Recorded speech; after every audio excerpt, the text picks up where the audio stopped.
Narsingi police station లిమిట్స్లో పుప్పాలగూడ గ్రామ పంచాయతీ లిమిట్స్లో ఇది ఒక వాడి వదిలేసి వెళ్ళిన స్టోన్ క్రషర్స్. ఈ ఏరియాలో పైగిన గుట్ట మీదకి పిల్లలు కొంతమంది సన్ రైజ్ చూద్దామని వచ్చి కింద బాడీ ఉన్నప్పుడు చూసి పోలీస్ స్టేషన్కి ఫోన్ చేయటం, మన పోలీస్ ఇక్కడ రావడం జరిగింది.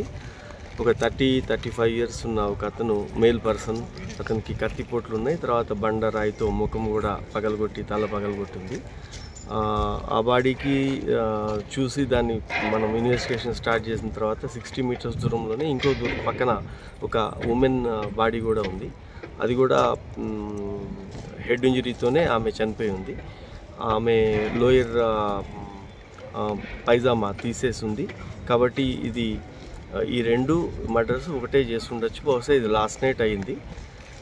ఇప్పుడు వరకు ఇంకా క్లూస్ లేవు. వాళ్ళ దగ్గర ఉన్న ఇక్కడున్న ఆధారాలు ఇవన్నీ తీసుకొని సీసీటీవీస్ బట్టి ఇన్వెస్టిగేషన్ చేస్తూ ఉన్నాము. ముందుగా ఈ మృతులు ఐడెంటిఫై అయితే తర్వాత ఈ నేరస్తులు ఎవరు చేసి ఉండొచ్చు అనేది, రీజన్ ఏదైతే ఏమి ఉండొచ్చు అనేది ఇప్పుడు తెలుస్తుంది. ఆ పనిలో ఉన్నాము. ఇక్కడనే మర్డర్ అయినట్టు కూడా ఇక్కడే వీళ్ళిద్దరి మధ్యలో ఒక 60 మీటర్స్ ఉంది. ఇదే సీన్లో 2 మర్డర్స్ అయ్యాయి. 30-35 ఉండొచ్చు ఇద్దరికి కూడా. ఈ మనిషిని మేల్ పర్సన్కి చేతి మీద ఒక టాటూ ఉంది, ఓం అని.